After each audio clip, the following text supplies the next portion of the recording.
This is my first time making pasta. Let's see how it goes. So you want 2 cups of flour.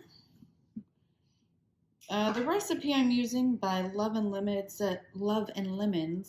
says spooned and leveled. I am just too loosey-goosey for all that mess, so we'll see if it works. Eggs fresh from my parents' yard.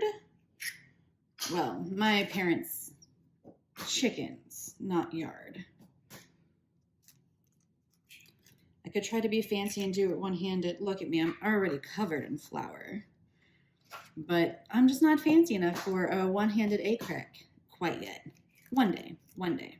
3 eggs, half a teaspoon of salt, which I'm eyeballing, and half a tablespoon of olive oil, which I'm also eyeballing. I think better to be a little over than under on that. Okay, now my aunt for Christmas got me this nifty Danish whisk, I believe it's what it's called. So we're just using this to kind of break everything together, break the eggs up and bring everything together.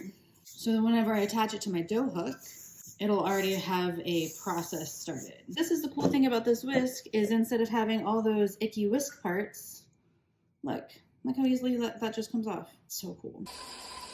And then you'll hand knead or use your stand mixer for 7 to 8 minutes until the ball of dough is formed.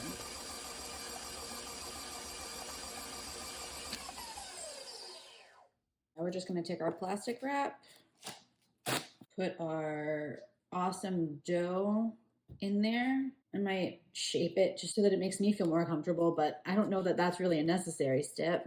Plastic wrap. And we're going to leave it for 30 minutes. Man, look at that. Watch this. Look at that spring bag, y'all. That's so cool. Here is an old chocolate factory trick. And then do that, and then it helps to create a good seal. Leave for 30 minutes. If you wanted to, you could just dust these 2 with flour, but my pans are, not the prettiest. So I am parchment paper now. It doesn't need to be perfect. You can see I've got like an edge over here. It's fine. Then we're going to divide this into 4 pieces. They just have to be roughly the same size. We're not going for perfection here. And you can just use a knife. I just happen to have one of these because I wanted one and I love it.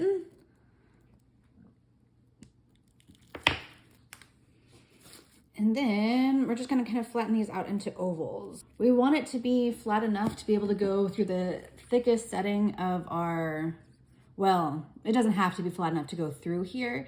That's the end goal, is to be able to stick it in. So we're just trying to create little flat ovals so that we can do that. With the pasta attachment, what you'll do is 3 times at 1, 3 times at 2, 3 times through at 3, and then 1 at 4, 5, and 6.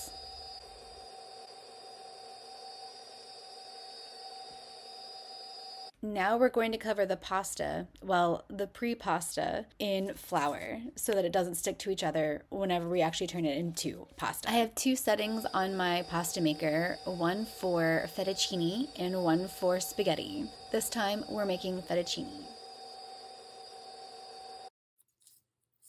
Then you just make a little nest with your noodles. That's it. Noodles are ready. Now that my water is boiling, I'm gonna salt it. These are our fresh noodles. So they shouldn't take longer than 2 or 3 minutes. And then add it to your favorite noodle dish, and voila, it's ready. I believe in you guys. You got this.